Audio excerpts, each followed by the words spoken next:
दिवसांपासून मनोज जरांगे पाटील आणि त्यांचे सहकारी मुंबईमध्ये ठिय्या देऊन होते आणि आज त्यांनी आझाद मैदानकडे जाण्याचा निर्णय घेतला होता।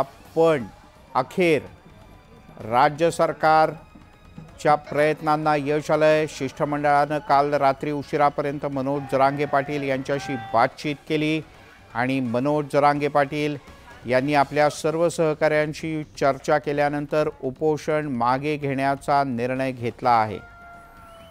या क्षणाची सगळ्यात मोठी आणि महत्त्वाची बातमी, मराठा आंदोलक मनोज जरांगे यांनी आपलं उपोषण आणि हे मुंबईतलं ठिय्या आंदोलन मागे घेण्याचा निर्णय घेतला आहे।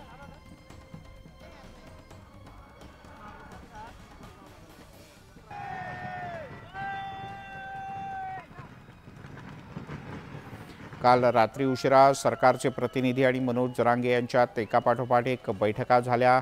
दीपक केसरकर आणि मंगल प्रभात लोढा हे दोन ज्येष्ठ मंत्री मनोज जरांगे पाटील यांच्याशी बातचीत करण्यासाठी आले होते। जवळपास 2.5 ते 3 तासांच्या बैठकांनंतर मनोज जरांगे पाटील यांनी उपोषण मागे घेण्याचा निर्णय घेतला। राज्य सरकारने सर्व कागदपत्र दिली असून जरांगे यांना उपोषण मागे घेण्याची विनंती केल्याचं शिक्षण मंत्री दीपक केसरकर यांनी म्हटलं। तर मुख्यमंत्र्यांच्या उपस्थितीत जरांगे पाटील उपोषण मागे घेतील अशी घोषणाही केसरकर यांनी केली।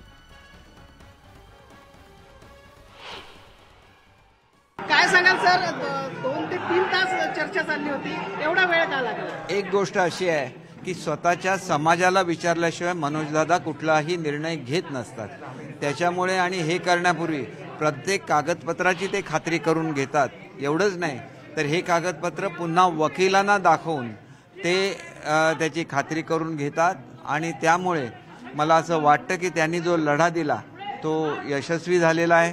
आज नोटिफिकेशन्स काढलेली आहेत आणि ही सर्व कागदपत्र ही त्यांना दिलेली आहेत। यामध्ये काय काय त्यांच्या मागण्या होत्या की समाजावरचे खटले मागे घ्यावे, हे सुद्धा मान्य झालेलं आहे आणि त्याच्याचबरोबर दाखला देण्याची सुद्धा प्रक्रिया सुलभ केलेली आहे आणि तालुका स्तरावर सुद्धा ही व्यवस्था केली आहे। तुमच्या सरकारचं मोठं यश आहे, काय सांगाल? मराठी हे खरं तर मुख्यमंत्री महोदयांनी स्वतः याच्यामध्ये रस घेतला, दोन्ही उपमुख्यमंत्र्यांनी साथ दिल्यामुळे एवढा मोठा निर्णय घेणं शक्य झालं आणि याच्यामध्ये मनोजदादांचं खूप मोठं श्रेय आहे की कुठलंही राजकारण येऊ न देता समाजाचा लढा म्हणून ते लढले आणि त्याच्यामध्ये त्यांनी यश मिळवलं। समाजाचा लढा म्हणून लढल्यानंतर या ठिकाणी यश येतं असं केसरकर यांचं म्हणणं आहे। विजय देसाई, न्यूज 18 लोकमत, वाशिम।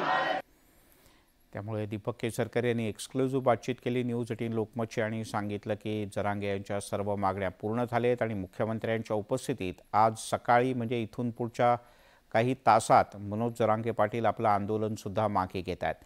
तिकडे जरांगे